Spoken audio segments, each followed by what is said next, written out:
Today we celebrate the life of St. John Eudes.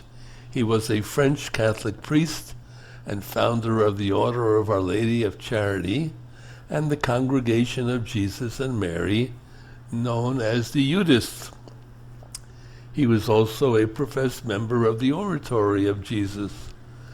He was the author of the Propers for the Mass and the Divine Office of the Sacred Heart of Jesus and the Immaculate Heart of Mary. He was an ardent proponent of the two devotions and dedicated himself to their promotion and celebration. The Masses he compiled for both Sacred Hearts were both first celebrated within his lifetime.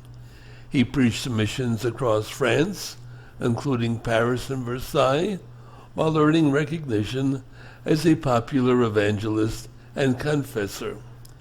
He was also a prolific writer and wrote on the Sacred Hearts despite opposition from the Jansenists. He was canonized in 1925, and now his supporters are petitioning to have him named a Doctor of the Church. He was born on a farm in the village of Ree. Had 4 sisters, 2 brothers, and at 14 took a private vow to remain chaste. Studied under the Jesuits, decided to enter the Oratorians.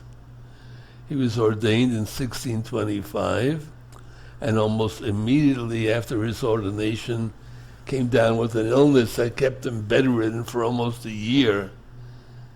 He was sent for theological studies and returned a year later, volunteered to care for the sick and stricken during the plague, and 1633 began preaching parish missions, eventually preaching over 100 missions throughout his own region in France, becoming a well-known preacher.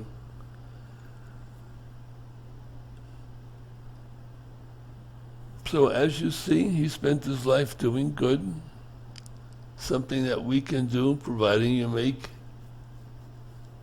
a decision. What was that? Decision. And the spiritual life grows with decisions that we make. So, our beloved John Eudes died in 1680. He had drafted up his last will in 1671 when his health started to decline. His remains were exhumed and transferred in 1810, and again for the last time on 6th March 1884.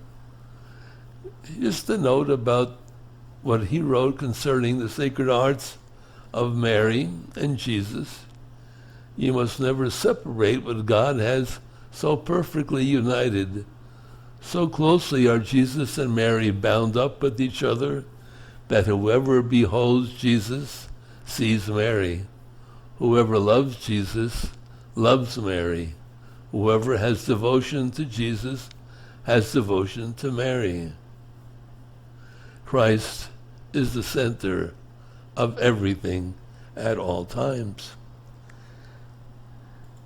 And that's why he's a saint. Imagine you or I writing something like that. Would be wonderful.